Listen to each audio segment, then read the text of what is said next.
욥기는 이해하기가 쉽지 않은 성경입니다. 특히 저는 욥이 모든 시험을 통과한 후에 하나님께 갑절의 복을 받았다고 하는데 그것이 진짜 복일까 싶습니다. 욥은 하루아침에 전 재산을 잃고 아들 7, 딸 3을 잃습니다. 온몸이 종기가 나서 굶어가지고 죽을 지경입니다.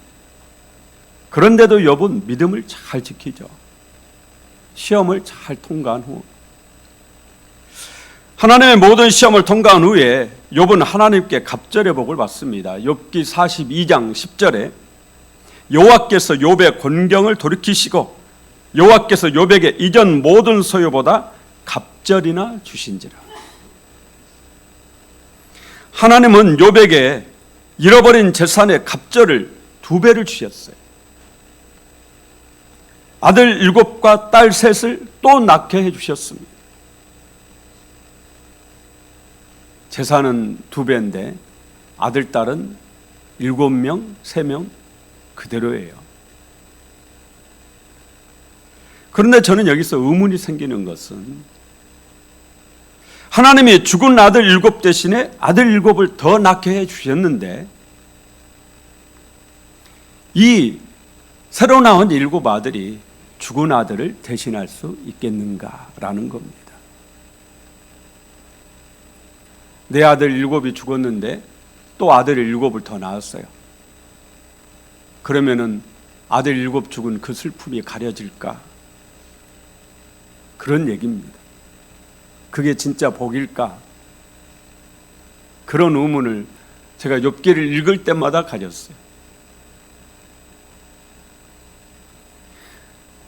내 아들 7 죽이신 후에 나에게 아들 7을 새로 더 낳게 해주셨어요. 그러면 그 하나님께 하나님 감사합니다 이럴 수 있을까? 여러분은 어떻습니까? 저는 적어도 그렇게 못할 것 같더라고요.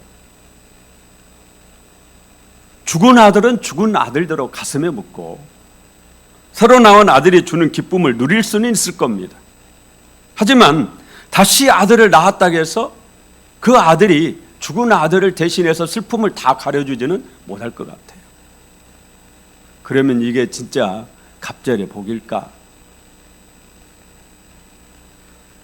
성경학자들은 욥기의 주제를 신정론이라고 그럽니다. 신정론이란 하나님은 항상 정의로우시고 오르시다 그런 거예요. 저는 하나님이 항상 오르시다라는 이 욥기의 말씀에 동의합니다. 그렇습니다. 하나님은 항상 옳습니다. 저는 하나님은 항상 오르시다라는 것을 압니다. 아마 여러분도 다 아실 거예요. 그렇다고 하나님이 하시는 모든 것들을 이해할 수 있다라는 얘기는 아닙니다. 성경을 읽어도 욥기 말씀처럼 도무지 이해할 수 없는 그런 말씀들이 종종 있습니다. 하나님은 여리고성 전투를 눈앞에 두고 있는 이스라엘 백성들에게 여리고성 안에 살고 있는 남녀노소 우양을 다 죽이라고 그렇게 말씀하셨어요. 이것을 헤렘이라고 그럽니다. 히브리어 헤렘은 성전, 거룩한 전쟁 그런 뜻이에요. 이 거룩한 전쟁, 성전은 무서운 전쟁이에요. 적의 씨를 말리는 전쟁이에요. 숨 쉬는 것을 다 죽이는 겁니다. 여리고성 사람들은 단 한 사람도 살려두면 안 돼요. 여리고성에 있는 물건 그 어떤 것도 내가 가져서는 안 됩니다. 그런데 여러분 생각을 해보세요. 여리고성에 들어갔을 때 이제 갓 태어난 갓난아이도 있지 않았을까요? 걸음마다 아직 떼지 못한 어린 여자아이를 어떻게 죽여야 될까요? 그것이 정말 하나님의 뜻일까요? 이런 의문 품지 않았을까요? 세상에 이 어린 아기가 무슨 죄가 있다고 이 아이를 죽이려고 그러시지? 이렇게 의문을 품은 사람 없었을까요? 저와 같은 의문을 품은 사람이 성경에도 있습니다. 바로 사울 왕이에요. 하나님께서 사울 왕에게 아말렉을 치되 남녀노소 우양 가리지 말고 다 죽이라고 역시 헤렘을 선포를 하셨어요. 그런데 사울 왕은 이해할 수가 없었던 겁니다. 왜 이 좋은 소를 죽이라고 하시느냐? 왜 이 좋은 양을 죽이라고 하실까? 이 소와 양을 가난한 사람들에게 주면, 백성들에게 주면 얼마나 좋겠어요. 이 좋은 소를 잡아서 하나님 앞에 제사를 드리면 하나님께 얼마나 좋겠냐. 그래서 사울 왕은 양과 소를 살려둡니다. 그런데 하나님은 이런 사울 왕에게 무섭게 책망을 하셨어요. 사무엘상 15장 22절에 사무엘이 이르되 여호와께서 번제와 다른 제사를 그의 목소리를 청종하는 것을 좋아하심같이 좋아하시겠나이까? 순종이 제사보다 낫고 듣는 것이 순양의 기름보다 나으니 이는 거역하는 것은 점치는 죄와 같고 완고한 것은 사신 우상에게 절하는 죄와 같음이라. 왕이 여호와의 말씀을 버렸으므로 여호와께서도 왕을 버리셨나이다. 사울 왕의 그 자리가 이걸로 끝나요.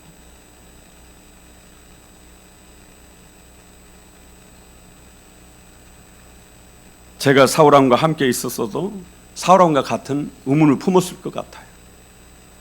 왜 이 좋은 소와 양을 죽이러 가실까? 살려두었다가 가난한 자들에게 준다든지 좋은 곳에 쓰면 얼마나 좋을까? 저도 분명히 그런 의문을 품었을 겁니다. 그런데 사울 왕과 다른 점이 하나 있습니다. 그것은 우리가 하나님의 뜻을 다 이해할 수 없다 할지라도 하나님이 항상 옳으시다라는 것을 알아야 된다라는 거예요. 하나님의 뜻을 다 알기 때문에 하나님이 하시는 일이 다 옳다라는 게 아니에요. 하나님이시기 때문에 하나님이 항상 옳으시다라는 겁니다. 하나님은 사람이 아니세요. 민수기 23장 19절에 하나님은 사람이 아니시니 거짓말을 하지 않으시고 인생이 아니시니 후회가 없으시도다. 어찌 그 말씀하신 바를 행하지 않으시며 하신 말씀을 실행하지 않으시랴. 하나님은 사람이 아니시다. 그래서 후회가 없으시다. 후회가 없다라는 말은 실수가 없으시다. 잘못이 없으시다. 틀린 것이 없으시다. 사람은 실수도 있고 잘못도 있고 틀린 것도 있고 그렇습니다. 역사적으로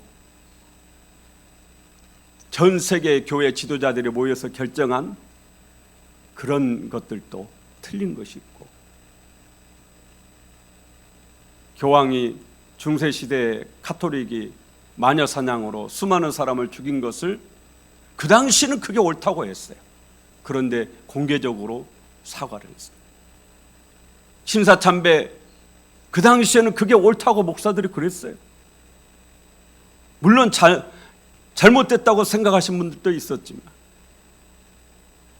그러나 신사참배에 대해서 우리 교단에서 공개적으로 회개했습니다.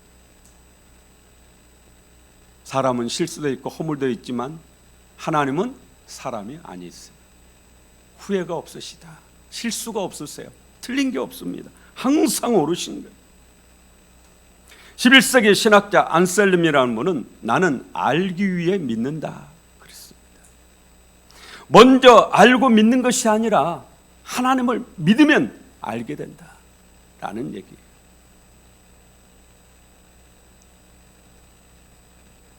우리가 하나님이 하시는 일들을 모두 다 이해하기 때문에 따르는 게 아니에요. 내가 생각할 때 이게 합당하기 때문에 따르는 게 아닙니다. 하나님은 항상 옳으시다라는 그 마음을 가지고 있어야 따를 수 있어요.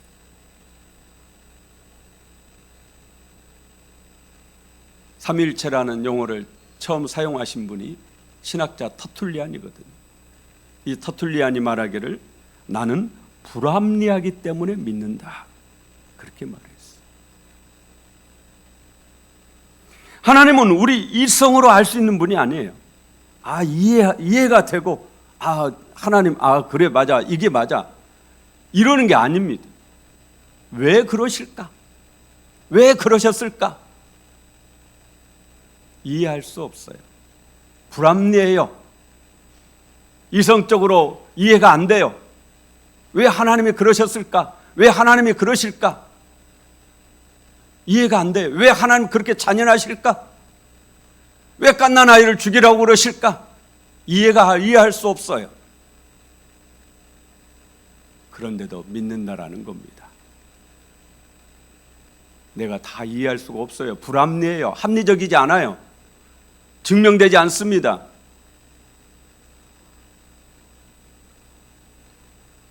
하나님은 우리의 이성으로 알 수 있는 분이 아닙니다.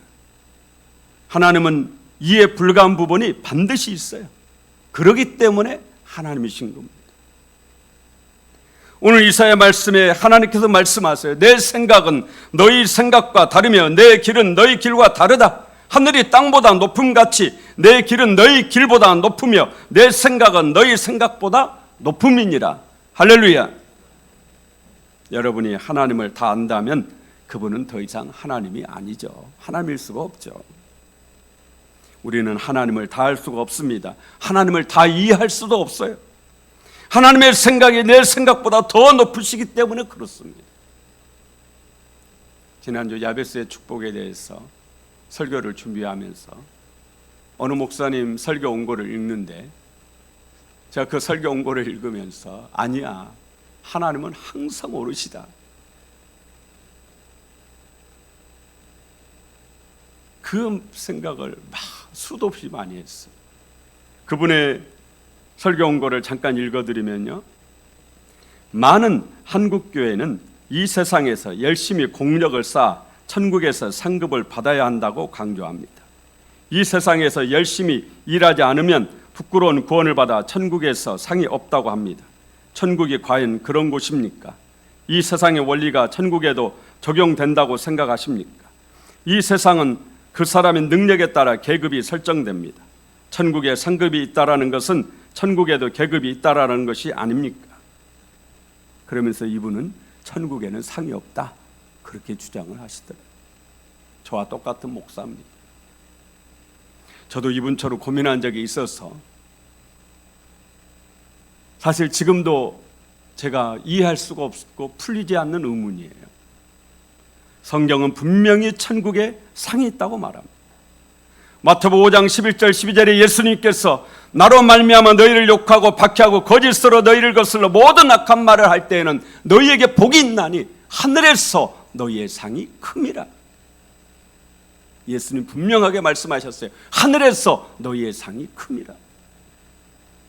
요한계시록 22장 12절에서도 보라, 내가 속히 오리니 내가 줄 상이 내게 있어 각 사람에게 그가 행한 대로 갚아주리라.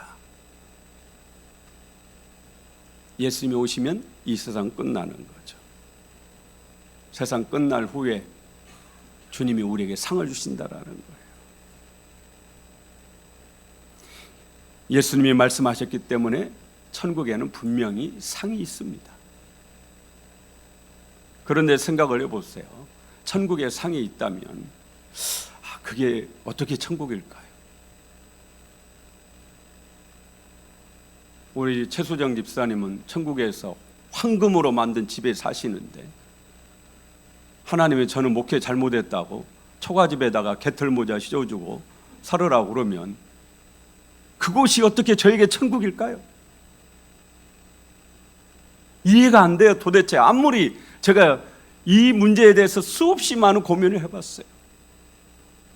장수가 어떻게 축복일까? 수없이 많이 제가 고민을 해봤어요. 하나님 앞에 기도하면서.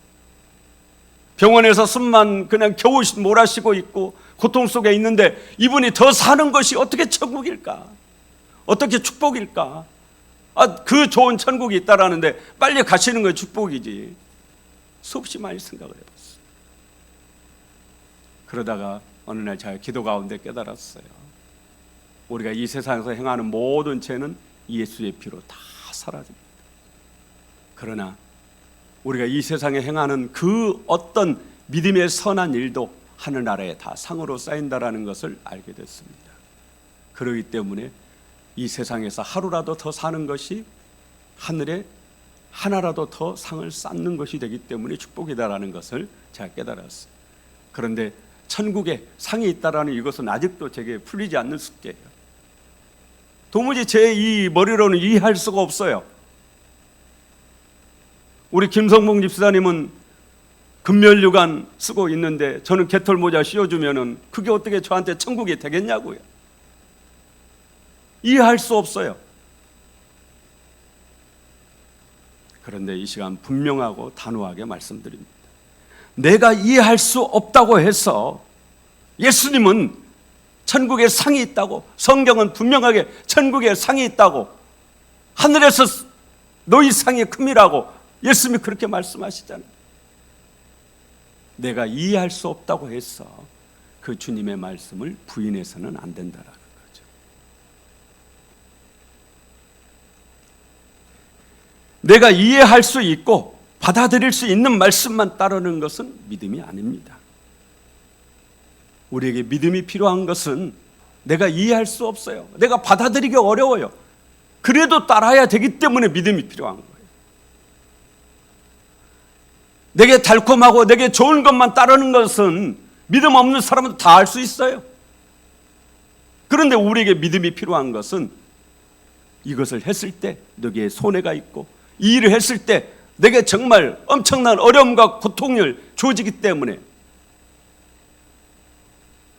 그런데도 믿음을 가지고 그 일을 따라가야 됩니다. 주님을 따라가야 되는 거죠. 때로는 하나님이 하시는 일을 이해할 수가 없습니다. 하나님께서 왜 나에게 이런 고난을 주시는지 알 수 없을 때도 많습니다. 2차 세계대전 때 수많은 그리스도인들이 왜 하나님이 유대인 600만 명이 가스실에서 죽어가고 있는데, 하나님 백성이 죽어가고 있는데 침묵하셨을까? 아무것도 하지 않고 지켜만 보고 계셨을까? 누가 이해할 수 있겠어요? 그래서 수없이 많은 사람들이 등을 돌리고 하나님을 떠나가고 그랬습니다. 하지만 다시 한번 단호하고 엄중하게 여러분에게 말씀드립니다. 하나님이 하시는 일은 항상 옳습니다. 여러분이 하나님이 하시는 일을 이해하시든 못하시든 하나님은 항상 옳습니다. 때론 하나님이 하시는 일이 나에게 틀린 것처럼 여겨질지라도 내가 틀린 것이지 하나님은 항상 옳습니다. 분명한 것은 이 작은 나의 생각으로는 절대 하나님을 다 이해할 수 없다라는, 내 생각과 하나님의 생각이 다릅니다. 하나님의 생각은 내 생각보다 훨씬 더 깊고 훨씬 더 높으세요. 동성애에 대해서도 오늘날 이런저런 얘기를 많이 합니다. 아마 앞으로 교회 안에 이 동성애 문제로 엄청나게 많은 혼란이 올 겁니다. 지금은 여러분 피부에, 여러분 마음속에 딱 부딪히지 않지만 아마 머지않아서 우리에게 엄청난 혼란을 가져오는, 한국교회가 분열에 또 분열을 가져올 수도 있어요. 현재 미국 교회가 그러고 있으니까.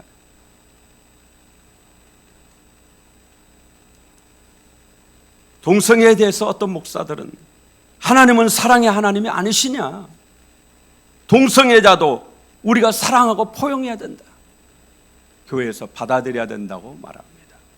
최근에 가톨릭의 교황은 동성애를 축복하겠다고 그렇게 선언을 했습니다. 하지만 성경은 어떻게 말씀하고 있습니까? 레위기 10장 13절에 누구든지 여인과 동침하든 남자와 동침하면 둘 다 가정한 일을 행함인즉 반드시 죽일지니 자기의 피가 자기에게로 돌아가리라. 로마서 1장 27절에 그와 같이 남자들도 순리대로 여자 쓰기를 버리고 서로 향하여 음욕이 불릴 듯하며 남자가 남자와 더불어 부끄러운 일을 행하여 그들의 그릇 때문에 상당한 보응을 그들 자신이 받았느니라.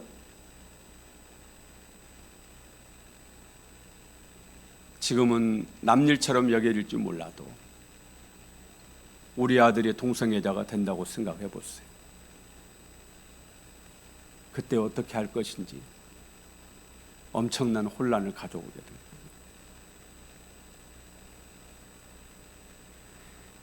하나님을 믿는다라는 것은 하나님의 말씀인 성경을 믿는 겁니다. 하나님이 항상 오르시듯 성경도 항상 옳은 줄로 믿습니다. 혼란스러울 때는 성경으로 돌아갑시다. 그것이 하나님께로 돌아가는 것입니다. 살다 보면 신앙생활에 또 하나님께 대한 의구심이 생길 때가 있습니다. 하나님은 왜 내 기도를 안 들어주실까? 하나님께서 왜 나에게 이런 고난을 주실까? 나를 사랑하신다고 하면서 왜 나를 구원해 주시지 않으실까? 왜 우리 아들을, 왜 우리 딸을 하나님이 구원해 주지 않으실까? 그럴 때마다 항상 기억하십시다. 하나님은 항상 옳습니다.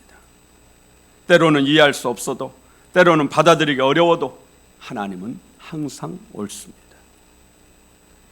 나아가서 이 하나님은 여러분을 사랑하시는 여러분의 아버지인 줄로 믿습니다. 항상 하시는 일이 옳으신 하나님이 바로 우리의 아버지입니다. 끝으로 미국 남북전쟁 당시 남부의 한 무명 군인이 지었다고 알려진 목마른 사슴이라는 기도문으로 설교를 마치겠습니다. 무엇이나 얻을 수 있는 힘을 달라고 하나님께 구했으나 나는 약한 몸으로 태어나 겸손히 복종하는 것을 배웠노라. 큰일을 하기 위하여 건강한 몸을 구하였으나 도리어 병을 얻어 좋은 일을 할 수 있게 되었고, 부를 얻어 행복하기를 간구하였으나 나는 가난한 자가 됨으로써 오히려 지혜를 배웠노라. 한번 세도를 부려 만인의 찬사를 받기 원했으나 세력 없는 자가 되어 하나님을 의지하게 되었고, 생을 즐기기에 온갖 좋은 것을 바랬으나 하나님은 내게 생명을 주사 온갖 좋은 것을 즐길 수 있게 하셨다. 내가 바라고 원했던 것은 하나도 받지 못하였으나 은연중 나는 희망한 모든 것을 얻었나니 나는 부족하되 내가 간구하지 않은 것 기도까지 다 응답되었으며 이제 나는 많은 사람들 가운데서 가장 충족한 축복을 입었노라. 아멘.